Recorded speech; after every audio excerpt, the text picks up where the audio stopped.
Lan này nè. Nè thọt lan đi bự. Này nè.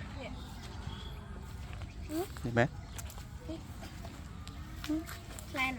Ồ đi. Lan. Em rồi. Một số cái chặt thay nhầm. Làm ăn.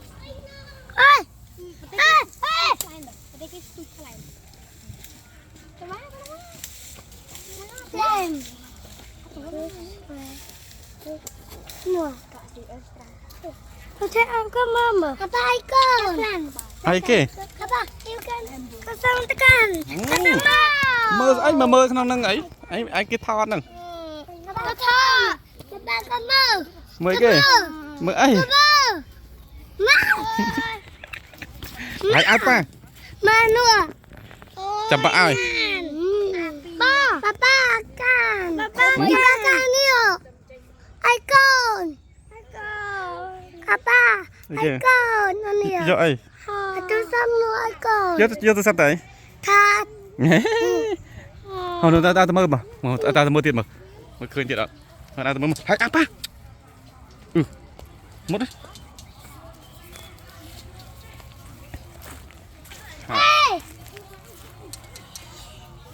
Đào số 4 một chơi lắm. Có thêm một. Ui. Ui. Ui. Mấy cơn dạ mơ ấy. Hả? Đi to nó nhau rồi. Vậy kìa. Không nhắm đâu, thì nhắm bạn. Hạ cát đây. Bạn không mua mà. Ai một. Papa. Má ơi. Papa.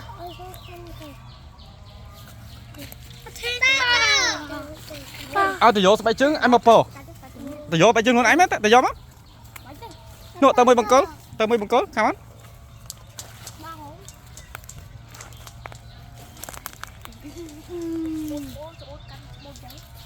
Mọi cái mà. Mà.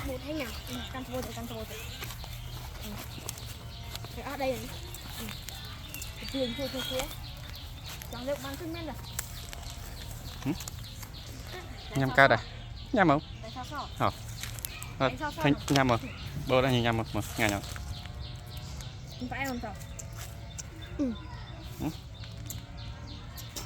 Thế nào? Sẹp. Ngay. Cái đích tích của gì Vinh. Sao Vinh vậy? Nhà tôi ơi. Lại bằng. Ngay nhá, thọt nữa. Khám đây bưng, ngay nhá.